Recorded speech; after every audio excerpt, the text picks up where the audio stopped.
యేసుక్రీస్తు వారిలాగా నేను కూడా 40 దినాలు ఉపవాసం ఉండి ప్రార్థించాలని నువ్వు అనుకుంటున్నావా? ఓకే, మంచిదే. కానీ యేసులాగా నువ్వు ఉండాలనుకున్నప్పుడు, యేసులాగా 40 days నువ్వు ఉపవాసం ఉండి ప్రార్థించాలని అనుకున్నప్పుడు ఆయనకిలాగా ఏమీ తినకూడదు 40 దినాలు. 12 వెంటనే పరిశుద్ధాత్మ ఆయనను అరణ్యంలోనికి త్రోసుకొని పోయెను. ఏమండి, యేసుక్రీస్తు వారు ఇప్పుడు ఉపవాసం ఎక్కడ ఉన్నారంట? అరణ్యంలో ఉన్నారు. 40 దినాలు యేసుక్రీస్తు వారు అరణ్యానికి వెళ్ళాడు. ఇప్పుడు మీరు 40 దినాలు ఇంట్లో కానీ, చర్చిలో కానీ, మందిరాల్లో కానీ చేయకూడదు. యేసుక్రీస్తు వారు 40 దినాలు ఎక్కడ ఉన్నాడు? ఇంట్లో ఉన్నాడా? దేవాలయంలో ఉన్నాడా? ఎక్కడ యేసుక్రీస్తు వారు? అరణ్యానికి వెళ్ళాడు.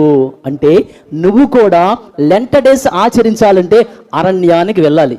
ఇంట్లో కుదరదు, చర్చిల్లో కుదరదు, మందిరాల్లో కుదరదు. ఎందుకని? యేసును ఫాలో అవుతున్నాగా మరి మనము. యేసు అరణ్యానికి వెళ్ళి ఉపవాసం ఉన్నాడు.